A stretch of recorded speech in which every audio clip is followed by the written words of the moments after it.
Congrats, Nadine. From fashionista to market queen. Dala mga wine mo. Try ko talaga lahat. Oo, diba? Who would have thought sa grocery, isang high-end grocery kita? I'm super happy because, you know, when we launched Masambucana, we really didn't expect now we'll end up in groceries. You know, like, I mean, that's kind of like the goal.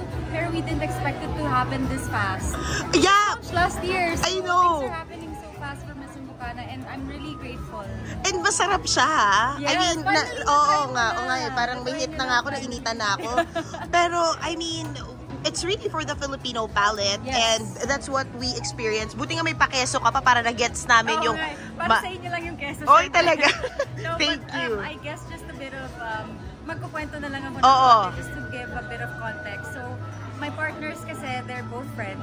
Obviously, si Chris and another friend of ours, si Jerome. So when we went to Bordeaux to look for the perfect wine that, you know, that we wanted to bring home, syempre ako yung Filipino palate kasi both of them are both more on the French.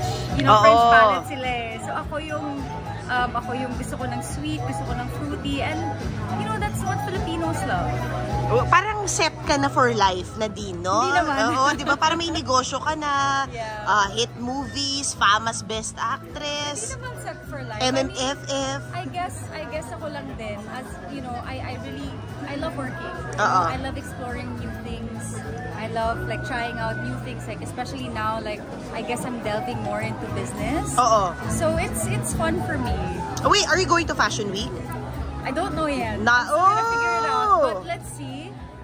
I do want to go, but I'm still figuring it out kasi we just opened, ito pa, business na naman. So we just opened a restaurant in Siargao. So, first time restaurant tours kaming dalawa ni Chris. So plant-based? Yes, it's a plant-based restaurant. It's actually, I wouldn't say it's a franchise, but it's already an existing restaurant that's in El Nido and Puerto Princesa. We really love the food. So Chris and I really want to bring it to Siargao kasi it's, you know, there are a lot of people who are plant-based in Siargao and are looking for different options and I guess new food to try. May we mention the name? Yes, so the restaurant is called Verde, Siargao. So Verde then for the Palawan ones, but yeah, we got super excited with the food and thought of bringing it to Siargao.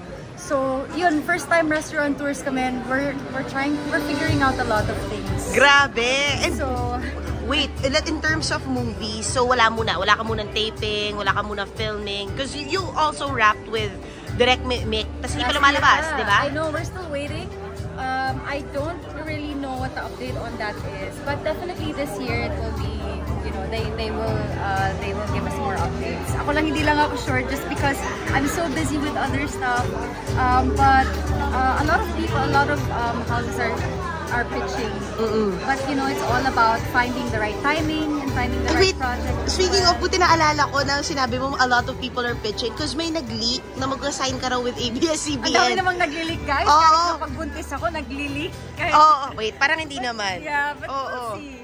I mean, at the end of the day, it's really just about, you know, the right timing and the right project. So, dun talaga. So there is an offer from Kapamilya. Yeah, there are pictures. Wow. Nag-aantay lang din ako. I'm not rushing. You know, and as much as possible, this year I promised myself na hindi ako tatanggap ng masyadong maraming work because it's really hard to focus on one thing. Tsaka career-oriented, kina-career mo talaga. So baka mamaya mag-transform ka for a role. But we'll see. But ako talaga for this year, ang promise ko talaga sa sarili ko is work on more music and business talaga. Wait lang, hindi pa kayo nag-aaway ni Chris sa negosyo? Kasi ang hirap pa. I mean, honestly, even if it's your friend, kamag-anak, boyfriend pa.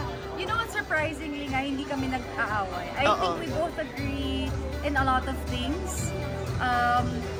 He stays in his lane din kasi so he's more on management. Ako naman, I think I'm more on the branding, on the marketing, which are kind of my forte, I guess. Just because, you know, parang as a celebrity, I kind of market myself. So, mas nandun ako sa side yun. So, hindi kami nagka-clash at all.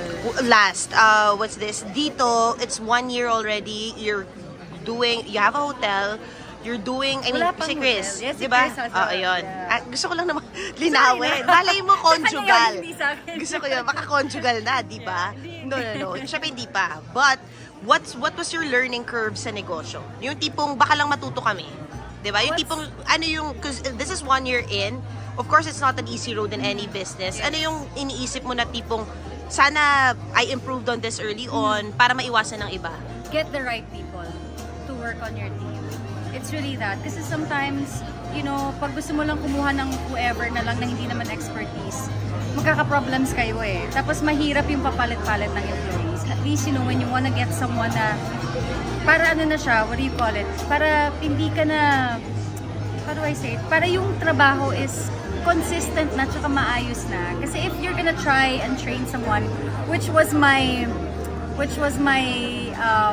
ganun yung mindset ko before na parang okay lang yan, we'll train this person. Hindi talaga. If hindi talaga yun yung type niya gawin ng tao or yung expertise niya, mahihirapan ka. Kasi iti-train mo pa eventually. So you really have to get the right people. Hire people that are qualified to work. Not necessarily kakilala. Not necessarily kakilala. As actually, mas mahirap ako kukuha ka ng kakilala mo kasi mahirap utusan, you know, mahirap na, I mean, if meron kang... May emotions involved. Exactly. So if meron kang, kunyari, mga stuff na gusto mong sabihin or things that you want to correct, medyo nakakailang eh. So, hire the right people. Interview, try them on the field, ganon. So, how is it to work for one Nadine Lustre? Diba? Mahirap, guys. I'm sure kasi nga OC ka. No, Oo. I guess the good thing about me is that I know what I want. You know, and I know what I want, my goals for my businesses. So, yun na lang, dinidiretso ko na, okay guys, for this year, this is what I want to achieve, this is what I want to do. And I think that's what, if you ask my team, yun talaga yung something that they would agree with. Oh, that's so nice. And congratulations. Where do you see my son Bucana last in the next 2 to 3 years? Oh my God, international. Oh, laban. Tapos Laban, galing from France to the Philippines to the world. Exactly. I love it.